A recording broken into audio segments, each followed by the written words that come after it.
Hey YouTubers, and welcome back to another Dragon Ball speculation or kind of a discussion at that. I'm not really sure exactly what this is, but it's way out there. It's like, a lot of people are going to be talking about episode 61 and all the revelations that we got from that. We'll mention it a little bit, but this is like way out there. This is something that we're never going to be actually able to prove, but just based on everything that we've seen, all this crazy stuff we've seen in Dragon Ball Super, it's a question I wanted to ask even if it's really crazy. And today I brought in MJ from Geeklist TV. He's been on my channel a lot recently because man, we get along pretty well. I think we do some pretty awesome videos. So MJ, how you doing? I'm doing good. Thank you for having me. The fuck is everyone? I'm going in here. I'm like, hey, yo, woo, yeah, ooh, and then it was like, hi. Okay. Let me do this over again. Thank you for having me, man. I'm happy to be here. I'm hyped as fuck. Let's do this. For all the people in the comment section, are you ready? Dun dun. There you go. There you go. There you go. That's the way I like it. That's the way I like it. Anyway, that's guys. That's a little wrong, bro. You need to reword that.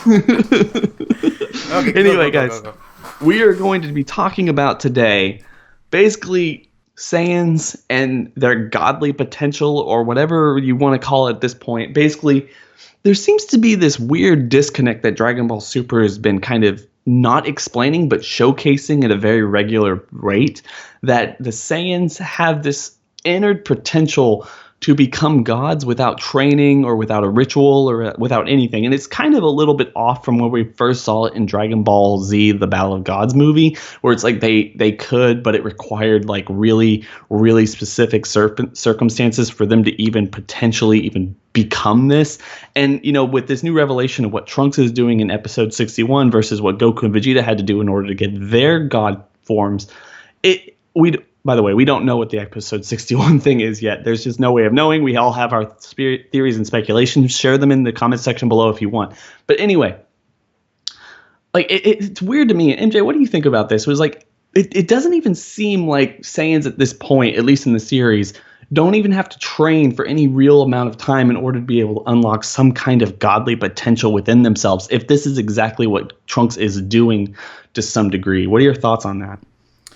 Well, I mean, to address the ritual, I'll address that part first. It does not seem like the Saiyans exactly need rituals to get to high levels of power. I'm sure you know about the fact that any power scaler will tell you, Mike, Josh, myself, that Goku and Vegeta's base right now is higher than anything in Z, and it's because Goku was able to absorb that god power into his body, and then he went on to train with godly beings like Whis and Beerus for months and months on end. I believe Vegeta was with them for a full year.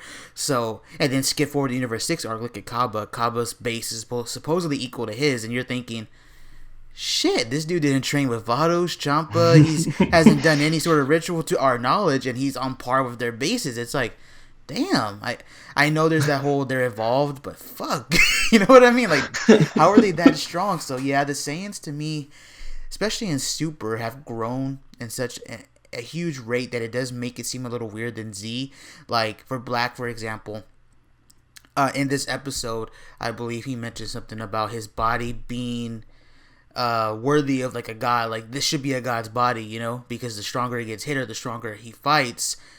I mean, the more he gets hit, and the more he fights, the stronger that he becomes. And like, this is really unprecedented. Like, it really makes you think of like, where was this when Frieza was beating on Vegeta? You remember when he had him in the chokehold and all that?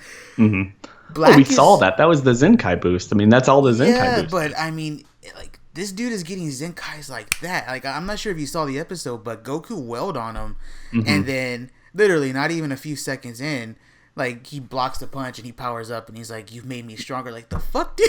Like, I know. It's like it's like instead of taking Goku's body, he took hits, and it's completely different. Like, yeah, his potential is completely different in that sense. It's like situation. He's growing faster. Like, he's growing like as soon as he gets punched, and it's like, I know Toriyama made that statement about Saiyans grow stronger as they fight. Okay, and then Vegeta like, "Oh, there should be no other race."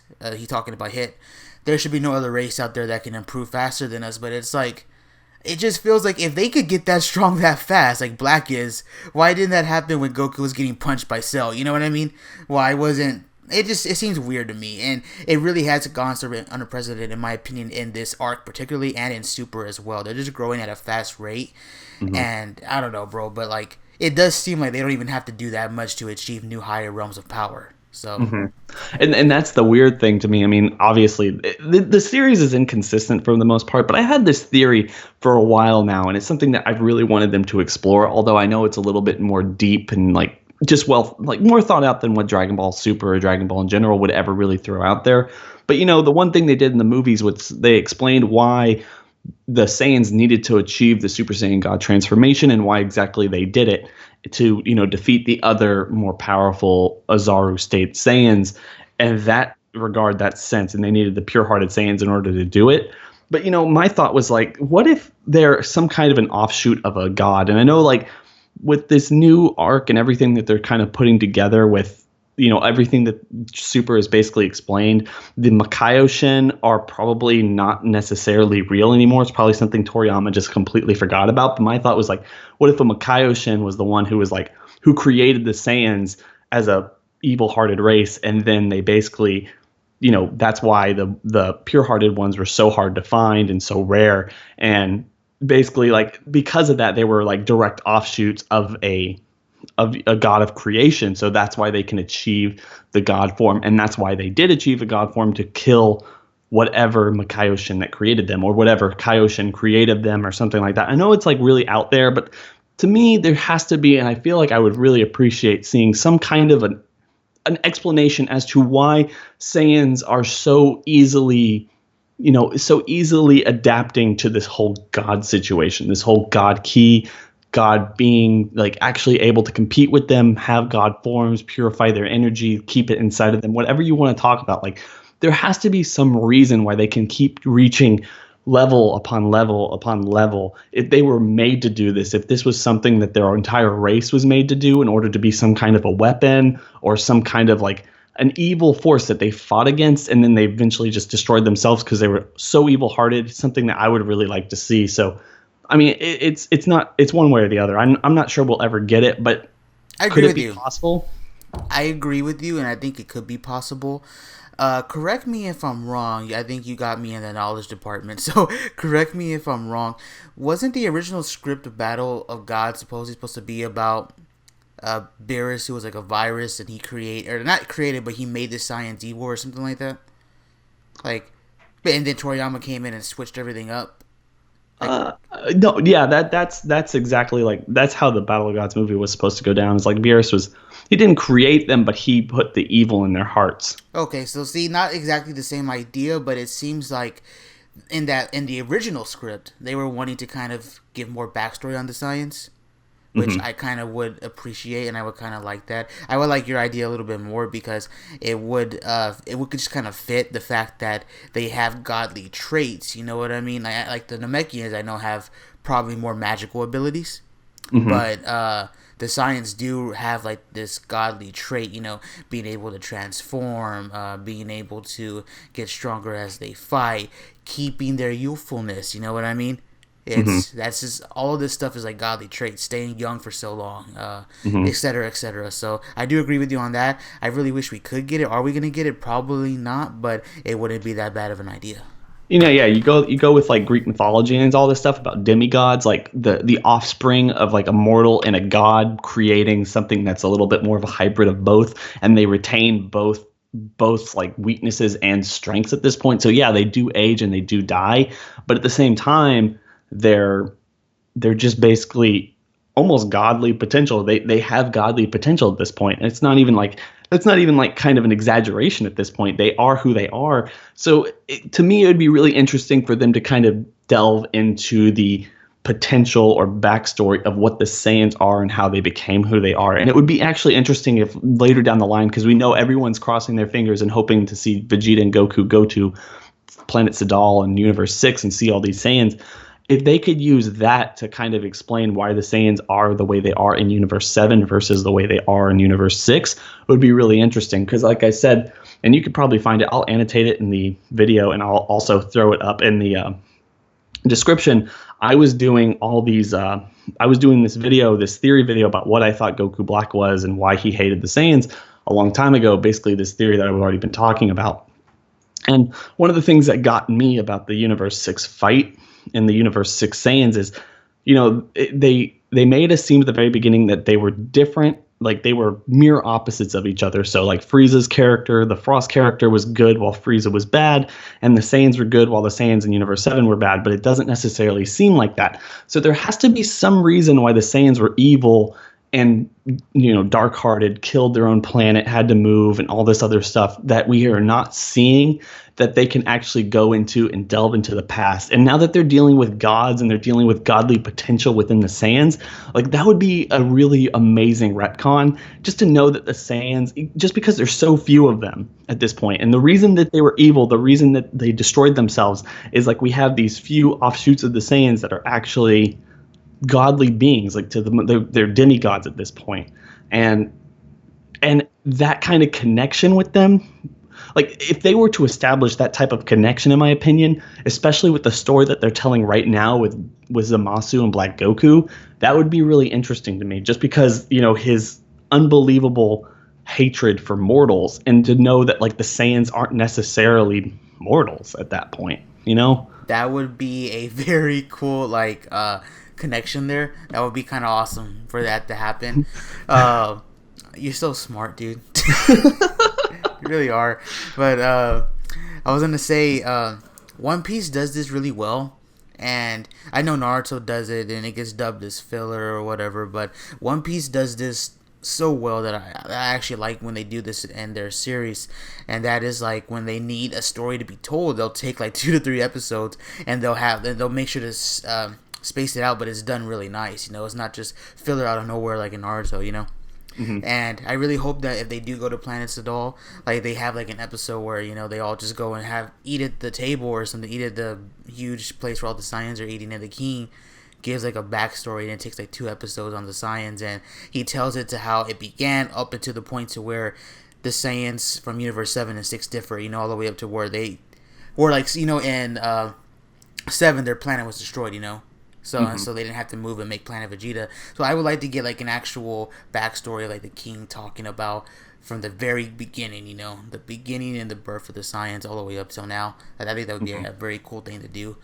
I don't think Toei's as smart as you to do that, but I really wish they would, and I love that connection. That would almost be like icing on the cake. Like I remember watching one of your old theories on you mentioned about like Vegeta being the catalyst in this arc, because Vegeta like represents change, you know, like he represents being a monster and becoming like a housewife, becoming like someone who does not go out and murder and destroy planets. And that was something that Zamasu was not seeing, that mortals can change, just because there are some that don't, like those barbarians, some do. So I really like that theory that you had done a while back, that when they meet, that might be like one of the big interactions of this arc. But that obviously didn't happen. I don't think we even got them talking. So again, Toei's not as smart as you to be able to capitalize on this type of stuff. But I do like that connection, and it reminded me of that. Again, you're super smart. So he's stroking me on my own video. Oh my god. But no, you know, I feel in terms of that particular story arc, it's something that we could have seen. A lot of stuff that they passed up that we could have seen, but that's not to say that this arc hasn't been pretty good. I mean, it's kind of been more phenomenal than anything that we've seen in Super thus far. Just kind of the level of depth that they're trying to do in this world building expansion. You know, I'll plug another video that we did, and it goes for this video, this last episode that we saw, about what on earth is Super going to do in order to top this last arc after they're done. It just seems that they've done so much awesome stuff. It's going to be hard for them to go out there and actually try to make something that's better, you know? And with those spoilers, it makes it even harder, man. So it's really one of those things that's out there and everything, but I want everyone to go into the comment section below and tell me what you think about this. Tell both of us. I'm sure MJ will be in the comment section at least a little, just to kind of interact with you guys, but I'll be first. I want y'all to tell us exactly what you think about whether or not the Saiyans have some kind of they just don't have just godly potential. They have some kind of a demigod. They're offshoots of gods or something. Or is this just something? Why is it that the Saiyans are the only ones who can reach this god form, even though the concept or explanation of God Ki up until this point is just you just do it. You know, like it could be learned. You could just do it. Why are Saiyans the only ones that are doing it? Especially, you know, they had 3 days. Like, why didn't Whis take Piccolo to train him how to be a god? I mean, there's so many questions that we're not actually getting the answer to. And would you like to see some kind of an arc, like what MJ was talking about, some kind of an arc where they go and explain how the universe 6 Saiyans are kind of there, and maybe some differences, and we can see some distinct differences and start learning more about why the universe Saiyans are the way they are and why they can actually become gods when like no one else can. I want Super to delve into this. And after this arc, like we're saying, how they're going to top this arc, if they can go in and start explaining and setting up another villain that would help explain all the stuff that we're seeing in Super and try to tie it all back together, that would be epic. That's something I want to see. That's something I'm very excited going forward if they decide to go that way. So, MJ, do you have anything else to say? No. I was trying to think of something. My bad. No worries. Anyway, guys, MJ will be annotated in the video. He will be in the description below. Please, please, please go and subscribe to this guy. He makes some really awesome content, some funny content, some power scaling videos. He does some really awesome stuff. Are you going to keep doing those reviews that you were doing the other day? I want people to go watch that one. Like that really funny stuff, like where you just break it down, like you make funny comments. Like that's funny. I might do that, but I saw Tori Sensei on Twitter, and I feel like I was taking his thunder because he kind of does the same thing, just not on YouTube. So I might message him about that. Like I literally saw he does the same thing. He posts a picture and then does like a funny comment on it. So I don't know. Mm-hmm. Who knows? I might. I think you should. It's funny, guys. If you want, like, go into his channel and try to find that video. It's really funny. And tell him on that video, if you do, that he should make more of those because they're funny. Okay. Anyway, guys, please make sure to rate, comment, and subscribe for more videos like this where we talk about weird, crazy theories that you do not hear anywhere else because no one thinks to talk about this stuff because they're crazy, weird, and everything else. And share your weird, crazy, never going to happen in a million years, but wouldn't it be cool if theories in the comment section below because I always like hearing them. Anyway, guys, catch you in the next video. Bye.